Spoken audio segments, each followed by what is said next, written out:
794 million people are actively paying for music each year through subscription services. Let that number sink in.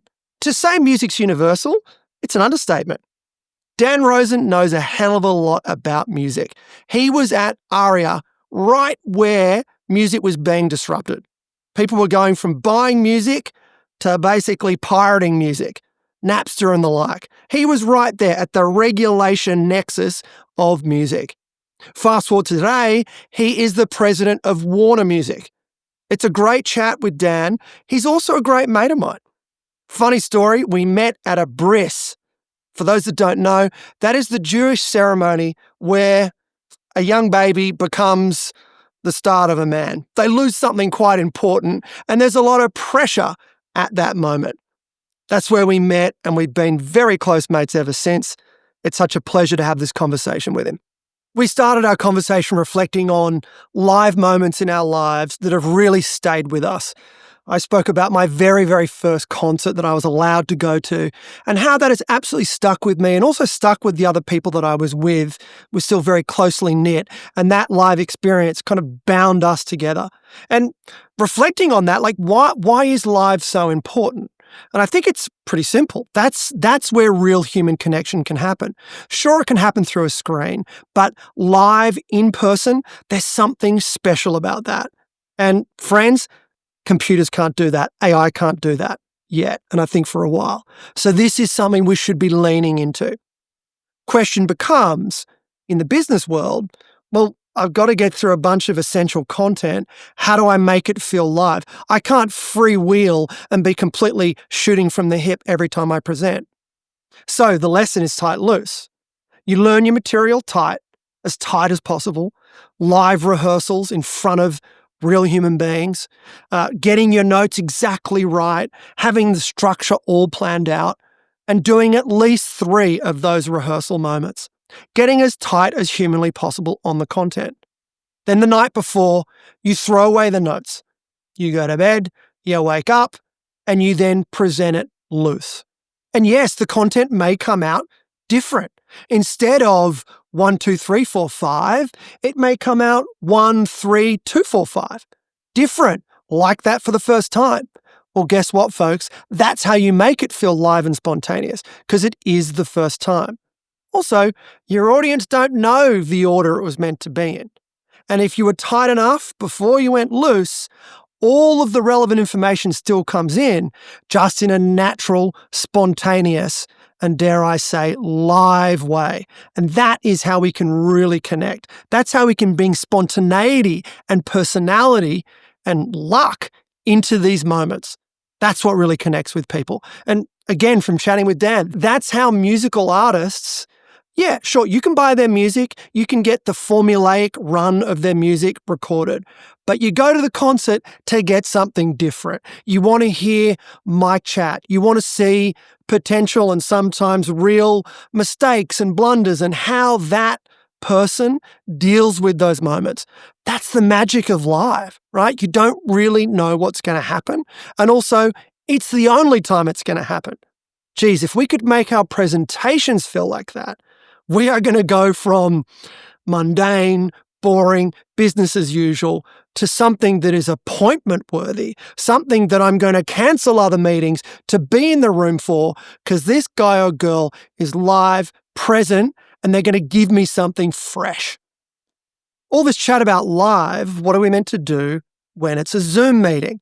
Reality is a lot of our presentations and moments these days happen on video calls. So what might you do to make that moment have the best possible chance? Now, from my point of view, there's a lot of bad news. It's just not as good. It's not as personal. You will not get as much connection. But one simple thing you can do is level the playing field. Instead of talking to rooms full of people, instead, you have everyone on their own individual laptop. So it's person to person on a level playing field. That is your best chance to have one of those moments where you feel human connection. And I get it. How do I make that happen? You know what? You got to assert yourself. I'm thinking about a meeting I had with a large client about a month ago. people all over Australia being involved in the session we were doing. I put it in the invite. I told the EAs, everyone needs to be on their own screen. I made it a rule of the engagement. And of course, everyone then does it and you have a much better presentation.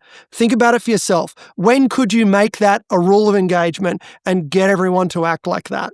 I can promise you, do it a couple of times, everyone feels the benefit. People will start naturally going to their own screen rather than having those rooms full of people where God knows who's speaking at whatever time. It's impossible to connect when you don't even know who's speaking. You can read no body language. You can see no facial expressions. So it's fact time. I get this question a lot. How do you recover from a bomb when something goes wrong? It's a good question. I remember last year, I was doing the occasional address at Sydney University. It was a big moment for me. I was no genius at school, let's be honest. I struggled my way to university, and somehow, at my ripe old age, they want me to come back and talk to students. I saw the irony in the invitation.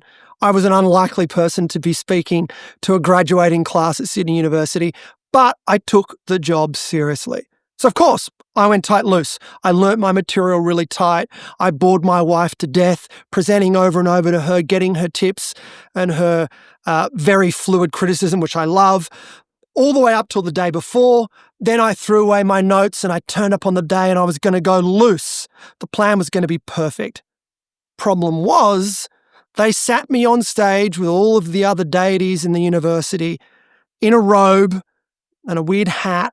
And I sat there for 90 minutes while they went through every graduate. Congratulations, handshake, here's your degree. Congratulations, graduate, here's your degree. 90 minutes sitting on stage, getting colder and colder and colder and tighter and tighter and tighter, to the point where in the back of my head, I started rote learning the first things I was going to say. And lo and behold, it was a list. By the time I eventually got called, I walked to the podium and I froze. The words were not dropping in. What did I do? I paused. I double paused. I triple paused. And the words dropped in and I took off. Funny side note. After my presentation, the faculty and students came up to me saying, "Oh my God, that was so great. I love the way you paused and you waited and, you kept us on the edge of our seats." Thinking to myself, oh my God, like if only you knew that pause was me saving myself. How do you recover from a bomb when something goes wrong? You pause, you wait, you stay positive and you breathe and you wait for the information to drop in. If it doesn't drop in, go to the audience with a question. Go to your teammate, ask their opinion. Turn around and write something on a whiteboard. Go for a glass of water. Physical distraction's a great way to take the pressure off you, put it onto the audience while you collect your thoughts. Eventually, I promise you, the words will drop in. And the side benefit is all of that time you're taking, all of that time control, it translates to confidence and it demonstrates your control of the moment. And people buy into and follow people with confidence that are in control. It's as simple as that. So as we do, we end with an action. We're in the music world. So really simple action. Next time you're presenting, use music in your presentation. Maybe it's the moment where you want to go to the group and everyone's going to do an activity. Instead of just dead silence, put on a music track.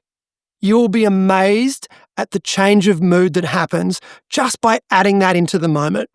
Even more so if no one's ever done it in your company, your category. Simple tip, simple action you can take. Add music to your next presentation. I'd love to hear the impact that has. I can imagine it will be huge. Thanks for listening to this episode. It's a really important conversation that needs to happen, and you can find us anywhere where you get high-quality podcasts. If you enjoyed this conversation as much as I did, make sure you check out the next episode.